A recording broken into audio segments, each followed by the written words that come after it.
Jamani, Mwijaku hapa anapiga sasa. Anapiga Mwijaku. Wanamuita DC Mwijaku, DC Mwijaku. Vipi ndugu yangu? Mwijaku? Vipi ndio Hamisi hapa naongea ndugu yangu. Nami. Bana, wale katika wale ndugu zangu wale matajiri wa Katoro wale. Mmoja mimi rafiki yangu.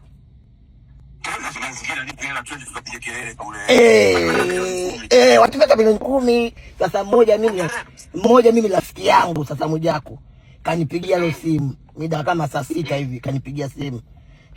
Yule Mwijaku anaonekana anajua kuongea sana na sisi zile vugu ndo tunazipenda. Umeelewa? Nimeelewa kitu. Sasa alikuwa ni chamba kweli ama alikuwa vipi? Sijamuelewa mimi. Kama alikuwa ni chamba kweli achana naye. Kama alikuwa anachamba kwa kutupata niambie. Umeelewa? Sasa tajiri atakuja nao kidokoro. Mwambie anacheza mazingira anataka kuja Katoro lakini anatafuta tajiri wa kumlipa aje Katoro. Unatafuta tajiri yani kwamba wewe ulipo milioni 10.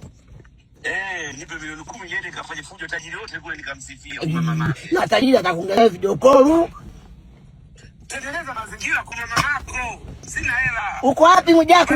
Uko wapi tupate hela kama uko wapi? Niko posta hapa. Posta unatoka saa ngapi? Unatoka saa ngapi? Ama unatoka saa ngapi? Namsubiri. Kuna mtu namsubiria hapo gani muulize saa ngapi anakuja. Sasa wewe utakufanya ukitoka posta utakuja Sinza ama unaenda wapi? Ngoja nitengeze ngapi. Wewe mweke sawa kabisa tajiri. Mimi namweka sawa ndugu yangu.